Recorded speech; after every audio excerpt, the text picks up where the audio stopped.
Puis encore, par la foi, nous voulons marcher avec lui. Lorsqu'il fait bien aimer dans le Seigneur et parler de sa part. Nous célébrons nos voix et nous recommandons l'instrument qui s'est choisi. Nous prions au nom de Jésus.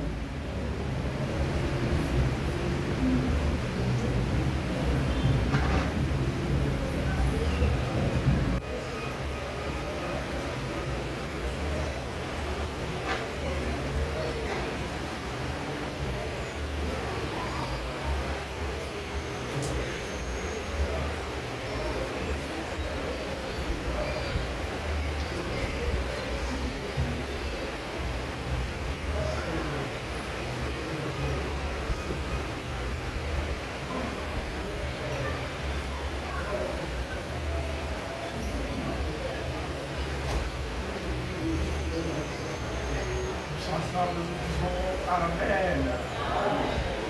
Amen. Bien-aimés dans le Seigneur, bonjour. Bonjour. Alléluia. Bénissons notre Seigneur pour ces temps qu'il nous donne. Et lui qui a permis que nous soyons là. Il a permis que mon frère soit là, que ma soeur soit là, à ce deuxième culte. Et nous sommes là pour la gloire de notre Seigneur. Nous allons, comme il nous a été demandé, passer un moment spécial dans ce deuxième culte. Un moment spécial dans la prière. Bien-aimé, le Seigneur nous a donné ce mois de septembre pour que nous puissions évangéliser. Pour que nous puissions toucher les âmes perdues. Pour que nous puissions peupler, dépouiller les diables et peupler les camps de notre Seigneur. Et c'est la mission que le Seigneur nous a donnée, mais d'une manière spéciale pour ce mois de septembre. Et j'espère que nous le faisons, nous sommes en train de le faire, ou nous sommes engagés à le faire. J'étais en train de me poser des questions, mais pourquoi le Seigneur nous a donné, nous a demandé de passer le mois de septembre dans l'évangélisation? Qu'est-ce que Dieu recherche? Qu'est-ce que Dieu veut? Qui est-ce que Dieu compte atteindre ou compte toucher? Alors je me suis dit que ce n'est pas un hasard. C'est sûr que Dieu a un quelconque plan qu'il faudra réaliser. Dieu a un quelconque but qu'il voulait atteindre. Mais accomplir ou faire tout cela, bien-aimé dans le Seigneur avec nous. Ce dimanche, il nous a été demandé de parler un tout petit peu de la prière et nous aider à prier. Nous sommes à quelques jours de la fin du mois et notre action évangélique du mois de septembre devrait être clôturée la semaine prochaine. Et qu'est-ce que le Seigneur attend de nous? Qu'est-ce que nous allons présenter à Dieu qui nous avait confié cette mission pendant tout un mois? qu'est-ce que nous allons lui dire? Nous avons été comme ces serviteurs qui avaient été appelés par leur maître au moment où ils voulaient voyager, à qui il avait remis les talents. Un avait reçu 5, l'autre 3, l'autre 1, chacun selon ses capacités, comme la Bible le dit. Et il s'en est parti. Au bout de son voyage, quand il est rentré, il avait voulu que chacun vienne rendre compte. Et chacun vienne présenter le travail réalisé. Et chacun vienne présenter les résultats obtenus. Et bien aimé dans le Seigneur, ça paraît semblable à ce que nous allons faire avec notre Seigneur la semaine prochaine. Qu'est-ce que nous allons lui dire? Tout ce qu'il a mis à nous comme valeur, comme talent, en nous lançant sur terrain. Et il attend sûrement de nous les résultats. Il attend de chacun de nous exposé sur la table pour dire voilà, maître, j'avais reçu 5. Voilà ce que j'ai réalisé. J'avais reçu 3. Regarde ce que j'ai rapporté.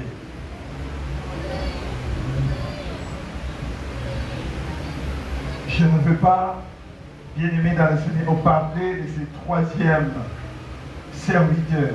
Vous connaissez la façon dont lui s'était comporté et ce qu'il avait présenté à son maître. Et nous connaissons la réaction du maître.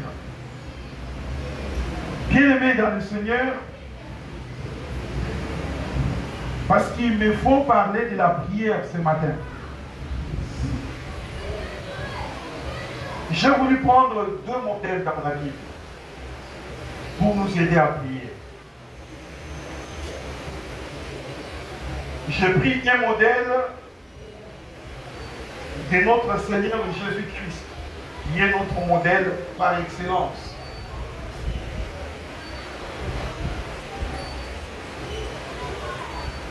Et j'ai pris un autre modèle d'une église. Une église quelconque. Une église X ou Y qui n'est pas dénommée. Alors, avec ces exemples, ces modèles, j'ai voulu parler sur un petit thème qui dit « Lèvons-nous et prions ». Lèvons-nous et prions.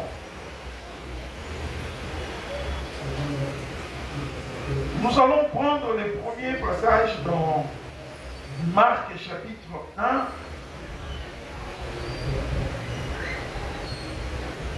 Le verset 35 jusqu'au verset 38. Marc chapitre 1, 35 à 38. La Bible dit ceci.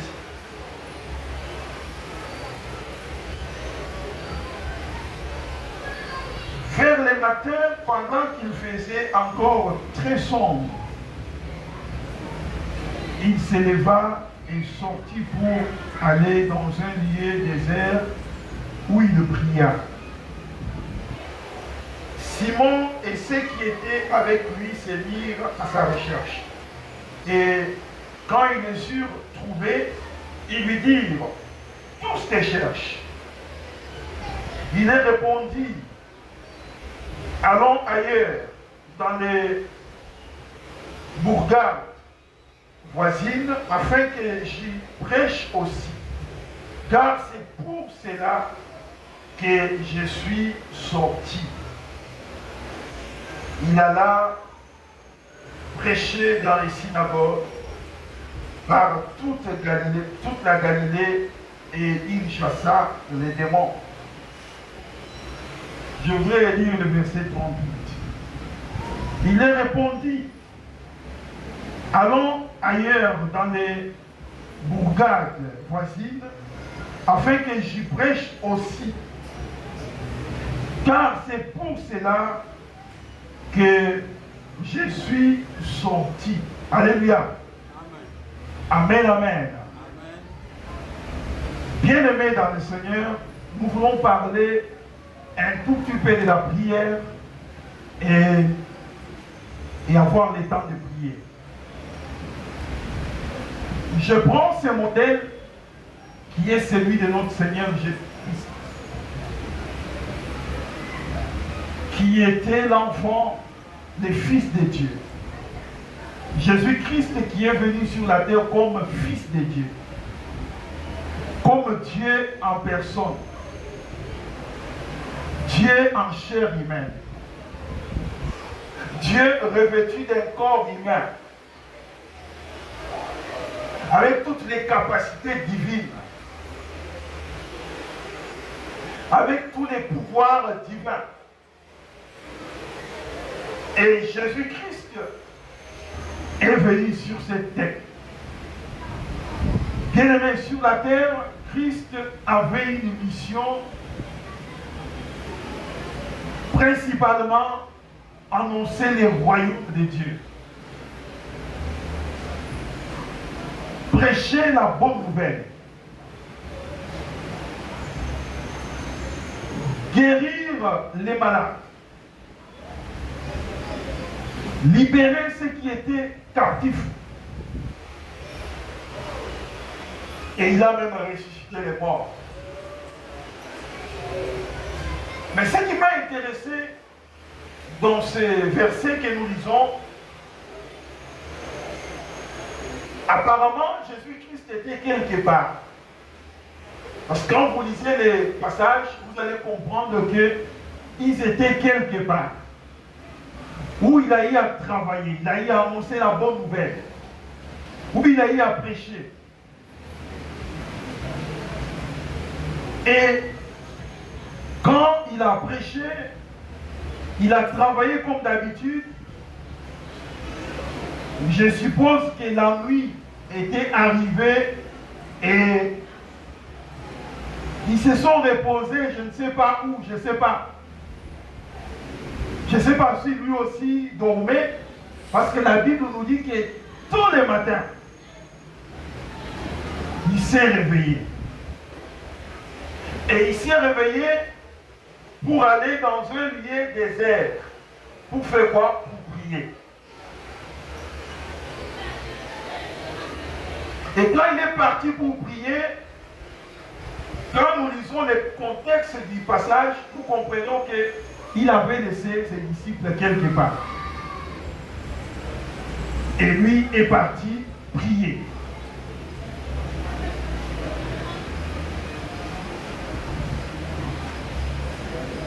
Quand nous lisons ce passage, nous comprenons qu'à un moment donné, les disciples se sont réveillés. Et ils ont constaté que le maître n'était pas là. Et ils ont commencé à les chercher.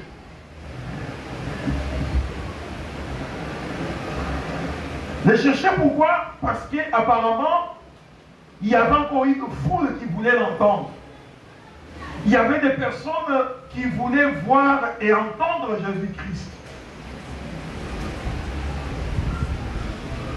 Et du coup, Jésus fait son apparition. C'est après avoir prié qu'il revient vers ses disciples. Et quand ils l'ont vu,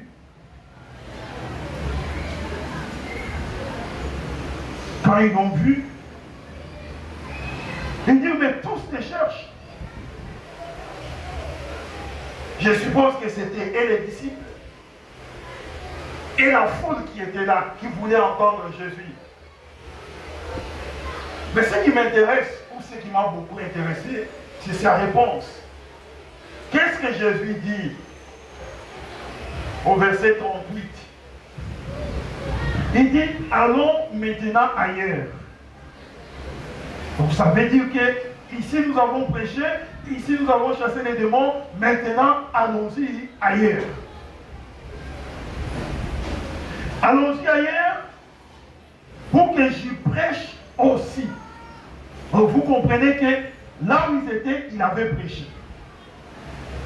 Là où ils étaient, il avait travaillé. Maintenant il dit, allons-y ailleurs, je vais aussi prêcher là. Mais ce n'est pas fini. Il ajoute quelque chose qui m'intéresse.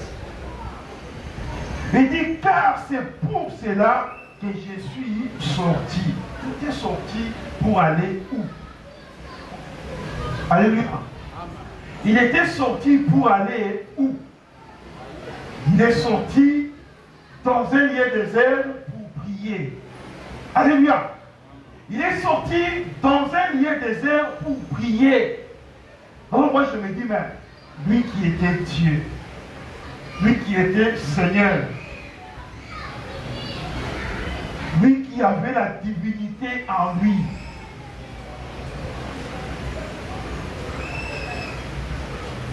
lui qui était ou qui est, je ne sais pas, les frères au Saint-Esprit.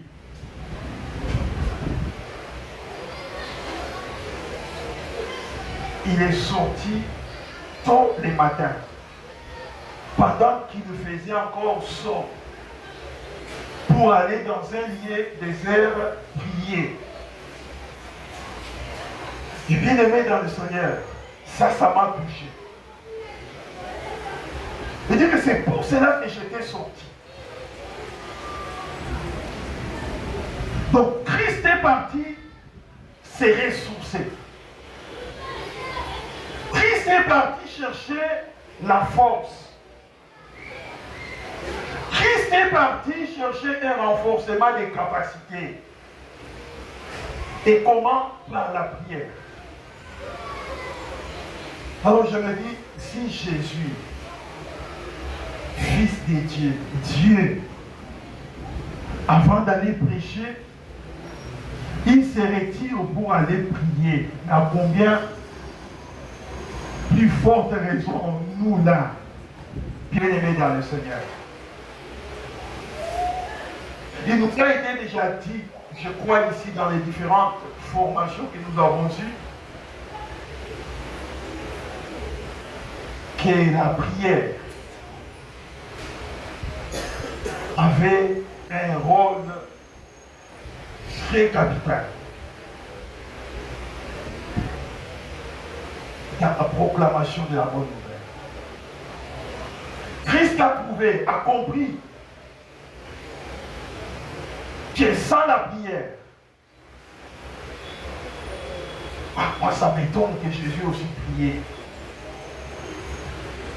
Ça m'étonne que Jésus aussi, avant de se lancer à une activité évangélique, il trouvait d'abord un temps de prier.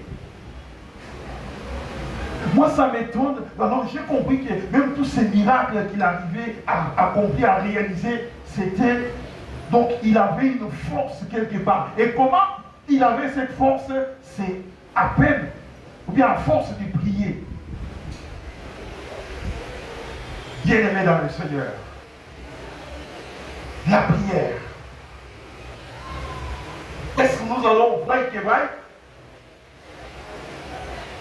Ou bien nous prenons un temps de prière? Ou bien nous prenons un temps de nous adresser à celui qui nous demande d'aller, pour qu'il puisse nous ressourcer, pour qu'il puisse nous donner des capacités, pour qu'il puisse agir lorsque nous allons ouvrir notre bouche pour nous adresser à quelqu'un. Pour qu'il puisse toucher les cœurs, parce que c'est celui qui touche les cœurs. S'il n'a pas touché les cœurs, la Bible dit, qui peut venir vers lui si lui n'a pas touché son, si lui ne l'a pas attiré vers lui? Bien-aimé dans le Seigneur, si Dieu n'a pas attiré quelqu'un, nous pouvons parler du matin jusqu'au soir. Mais celui que le Seigneur a touché, celui que le Seigneur a attiré, croyez-moi, tu vas faire sortir parfois 2 mots seulement et la personne te suit. Alléluia. Et ta personne a Kangi Bisaka, à l'Andio. Amen, amen. Et c'est Dieu qui attire, c'est Dieu qui touche le cœur. Et le Seigneur Jésus-Christ nous montre que c'est par la prière. C'est par la prière. Vous savez, ces personnes vers qui nous allons, ces personnes à qui nous annonçons la bonne nouvelle, généralement, beaucoup se trouvent dans un camp. D'ailleurs, c'est comme nous le disons, nous voulons de peupler les camps de l'ennemi. Alors vous savez que les camps de l'ennemi, les camps.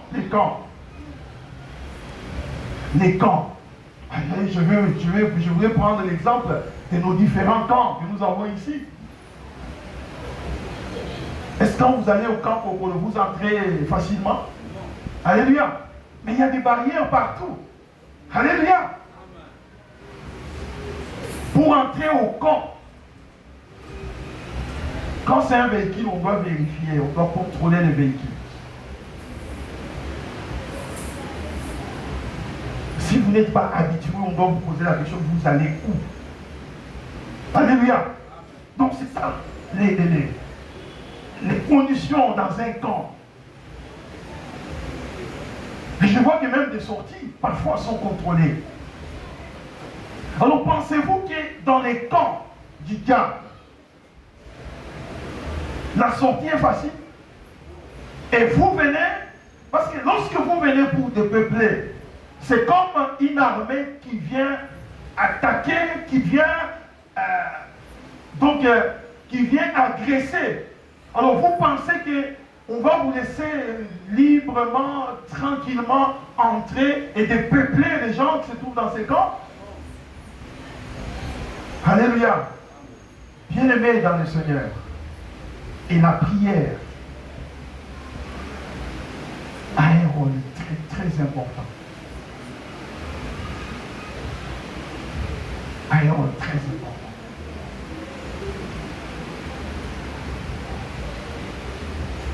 Quelqu'un a ces gens, ces adeptes, ces croyants, et vous venez pour les déplacer, les faire partir. On vous regarde comme ça facilement.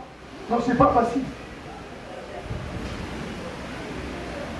Voilà pourquoi j'ai pris le deuxième passage. Pour nous montrer que ces gens-là se trouvent dans un camp. Et pour les faire partir de ces camps-là, nous avons besoin de la prière. J'ai pris une illustration, un exemple dans la Bible, dans le livre des Actes des Apôtres, le chapitre 12, le verset 3 jusqu'au verset 7. Il s'agit d'un apôtre, mais qui s'est retrouvé ligoté, emprisonné dans un camp. Alléluia. La Bible dit ceci.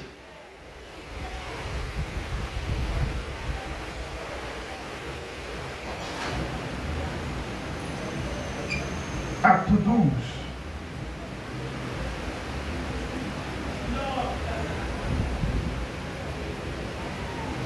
Le verset 3.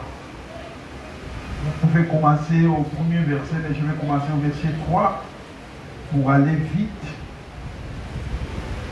Voyant que cela était agréable aux Juifs, il fit encore arrêter Pierre. C'était pendant les jours de pain sans levain. Après l'avoir saisi et jeté en prison, il est mis sous la garde des 4 escouades, des 4 soldats, chacune avec l'intention de les faire comparaître devant le peuple après la Pâque. Pierre donc était gardé dans la prison et l'Église ne cessait d'adresser pour lui des prières à Dieu. La nuit qui précéda les jours où Hérode allait le faire comparaître, Pierre, lié de 2 chaînes, dormait entre 2 soldats. Et des sentinelles devant la porte gardaient la prison. Et voici, un ange du Seigneur survint, et une lumière brilla dans la prison. L'ange réveilla Pierre en le frappant au côté et en disant, lève-toi promptement. Les chaînes tombèrent de ses mains. Alléluia. Bien-aimé dans le Seigneur, il s'agit de quelqu'un gardé dans un camp.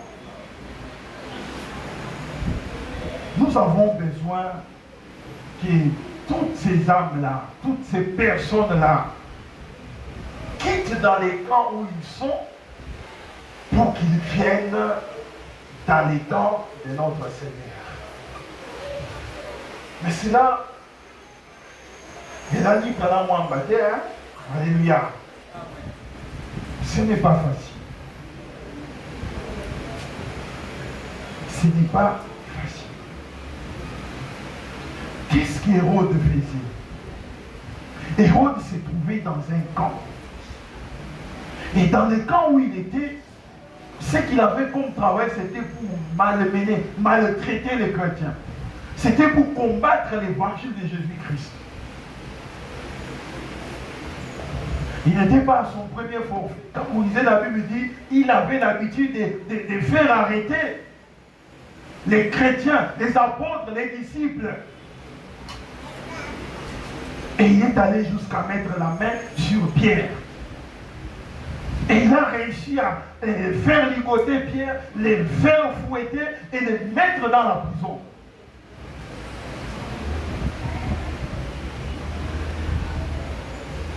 L'intention c'était quoi? La Bible dit, Pierre devrait comparaître devant les Juifs. Il devrait comparaître la suite, nous ne savons pas ce qui allait s'y passer.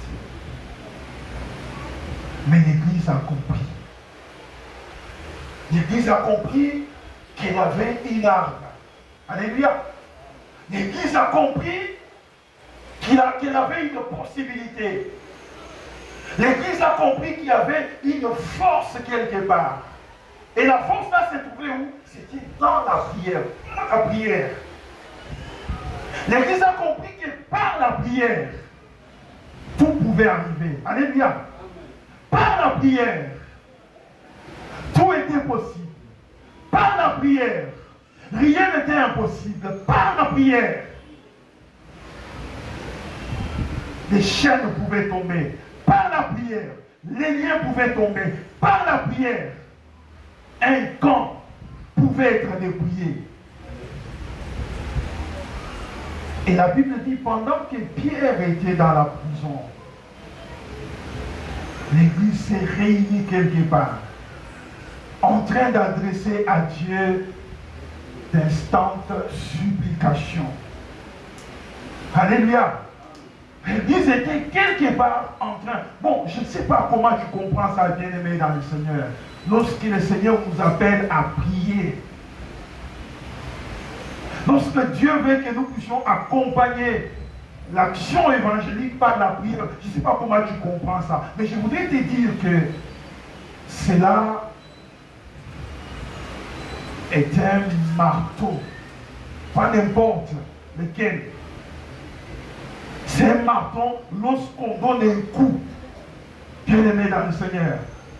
Même si c'est un mur béton, c'est la tombe. Alléluia. Même si c'était des chaînes, des liens, des années, lorsqu'on donne un coup de ces marteaux, bien aimé dans le Seigneur, les murs tombent. Alors je voudrais tout simplement te faire voir que la prière est capitale. La prière est très très importante. Et la prière peut faire que les âmes soient touchées. Les âmes viennent au Seigneur. La prière peut faire que... Moi, j'ai déjà entendu les témoignages d'un parent qui avait un fils, il a tout fait, rien. Et à un moment donné, il s'est dit, bon, je vais m'adresser au Seigneur. Et un jour, Dieu a fait que cet enfant-là s'élève là où il était pour venir de lui-même. Il s'est prosterné aux pieds de son père. Il s'est prosterné aux pieds de son père. Et la prière est capable de faire ça. Alléluia. L'Église était quelque part en train d'adresser d'instantes supplications à Dieu et Pierre a été libéré d'une manière mystérieuse, bien-aimé. Pierre a été libéré d'une manière mystérieuse. Nous lisons la Bible. Dieu a libéré les gens, mais la façon dont Pierre a été libéré, c'était d'une manière qui sortait un peu de l'ordinaire.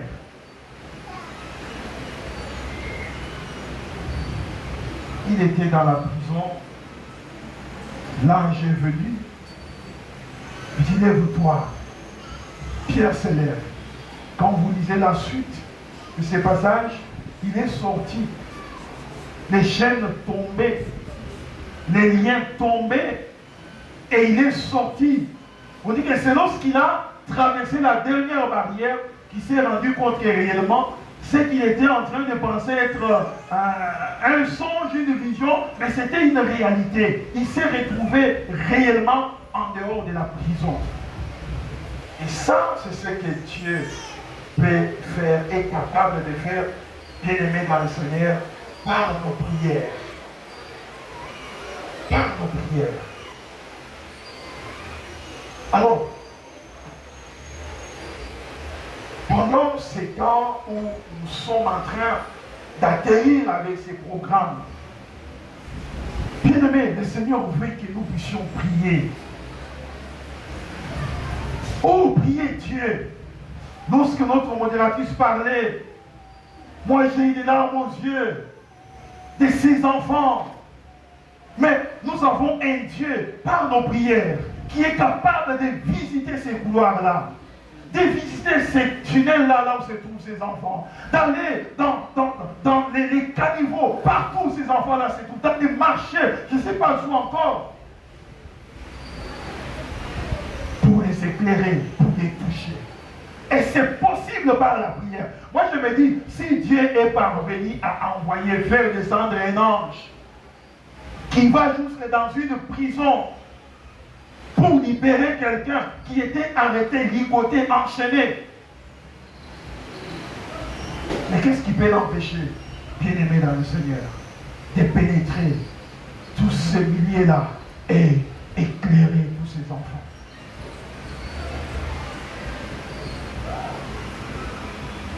Oh, je pleurais. J'ai un cas dans ma famille où un enfant a été envoûté, emmené à un niveau où nous tous ne comprenons plus rien. Par un oncle bien-aimé dans le Seigneur. Et emmené, je ne sais pas dans quelle planète, parce que ce qui se passe est horrible. Mais je sais que nous avons un Dieu qui est capable de pénétrer dans tous ces liens-là, et apporter sa lumière, bien-aimé dans le Seigneur. Et c'est par la prière. Et c'est pour ça que l'Église avait compris. L'Église s'est mise quelque part en train de prier, adressée à Dieu de prière. Et Dieu agit. Vous savez, lorsqu'il agit, il va même au-delà de notre compréhension, même de notre foi. Parfois nous-mêmes, nous pouvons être en train de prier et nous ne réalisons pas ce que nous disons. Nous ne réalisons pas ce que Dieu peut faire après notre prière. Mais Dieu, il va au-delà même de notre foi. Il va au-delà même de notre compréhension. Il va au-delà même de nos attentes. Parce qu'il est Dieu. Je vais t'inviter, bien-aimé, dans le Seigneur à la prière. C'est dimanche. Je vais t'inviter à un moment de la prière.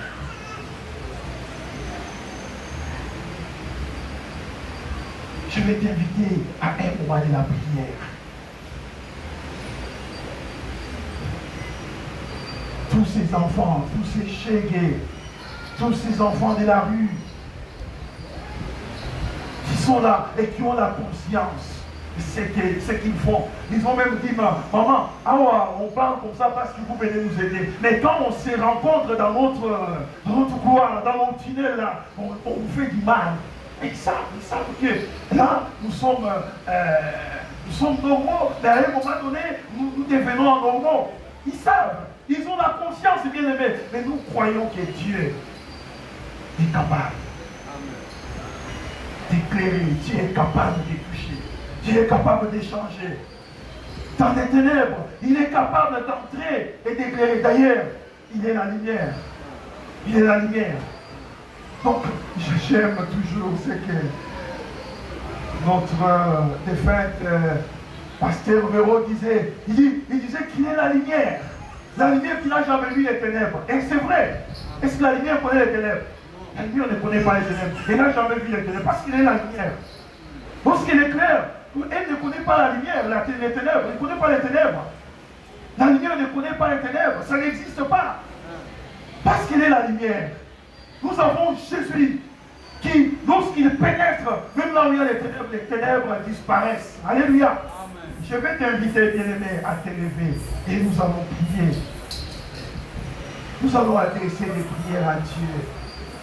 Je ne sais pas, tu avais touché une catégorie quelconque. Tu avais peut-être touché une personne, 2 personnes ou 3 personnes. Je voudrais te dire que ces gens-là se trouvent dans un camp. Et les faire partir de ces camps-là pour les emmener dans un autre, ne pense pas que c'est une affaire simple. Alléluia. Amen. Mais par